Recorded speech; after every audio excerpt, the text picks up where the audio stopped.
a mark of disgrace associated with a particular circumstance, quality, or person. That's how Oxford Dictionaries defines stigma. And it's that word, stigma, that continues to generate stereotypes and myths about the developmental disease, autism. According to the Centers for Disease Control, more than 3.5 million Americans live with an autism spectrum disorder.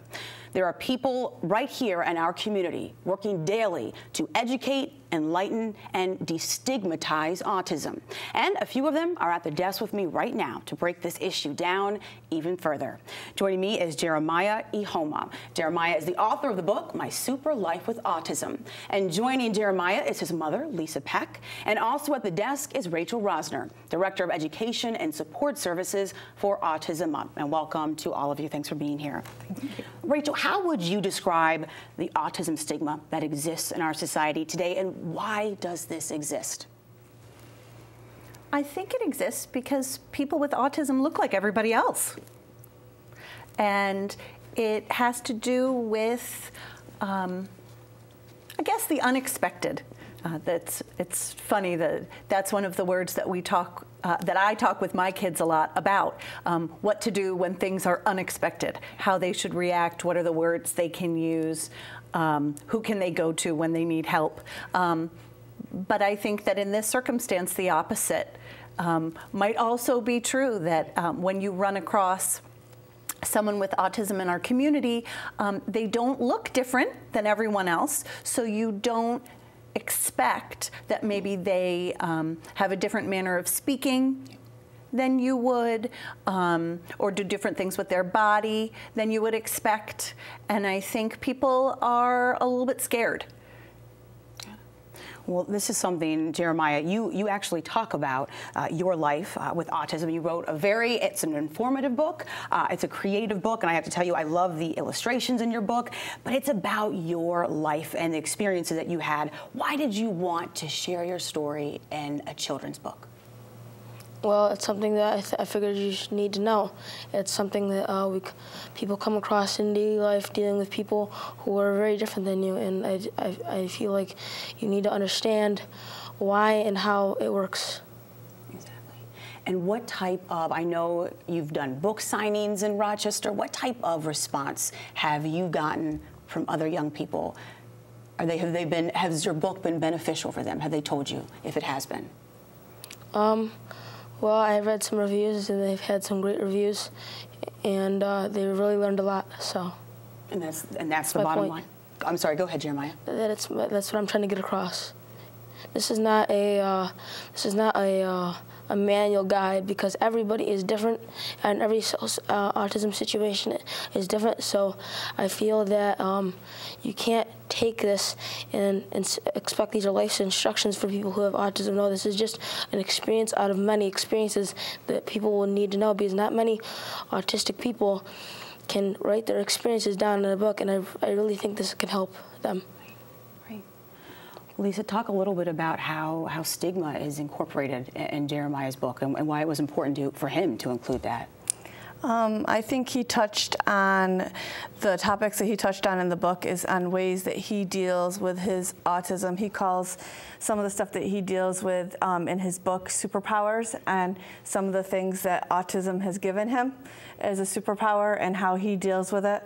And I think the whole point of his book is so that when people hear the word autism, they're afraid of what they don't know.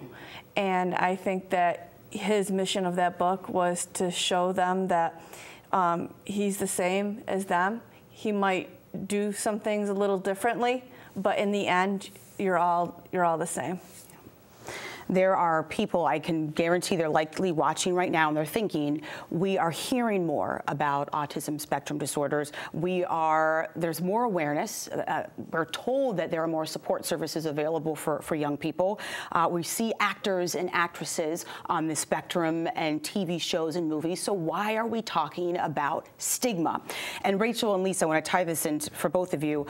I want to know, in what ways can stigma impact individuals and families? And I'm asking this because in preparing for this conversation, I came across some researchers who have said that autism stigma does have public health implications, and that it can actually prevent some families from seeking the help and the resources that they need for their children. So talk about other ways that that word stigma can be detrimental.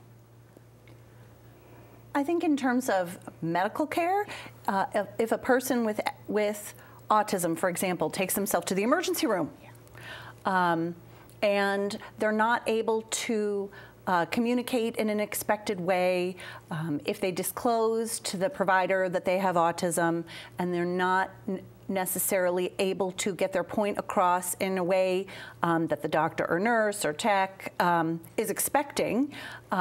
There have been lots of cases where people have been sent home, been given ineffective medical care. I'm not suggesting that has happened locally, but I absolutely know of lots of cases where that has happened, where medical providers don't feel that people with autism are able to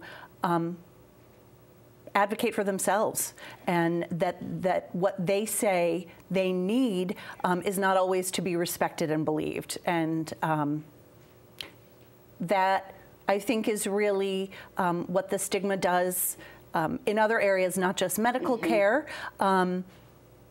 If a person is brave enough to disclose that they have a disability, something like autism that can't be seen, the person that they're dealing with automatically has the preconception, the stigma that they're not capable. Would you like to add? I just think that a lot of times with autism, there are some challenges that go along with it, and sometimes it's social, sometimes it's behavioral, and a lot of places are more hesitant to accept a child or an individual that has the diagnosis because of what they don't know.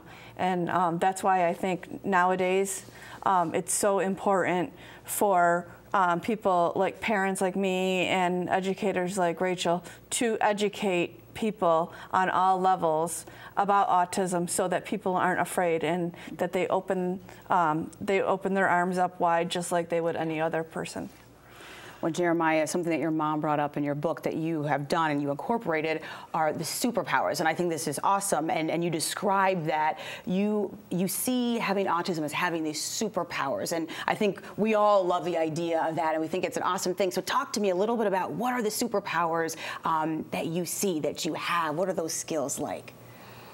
One thing I talk about in this book is that I like to draw. I mean, I don't like to draw. I mean, I do like to draw, but I'm not very good at it. But I do claymation. The point is, I like to do art, and I'm very good at it. And people think, oh, if you have autism, you don't have a lot of skills. That's not true. You have a lot of you do have a lot of skills, but not all the skills that people would like to see.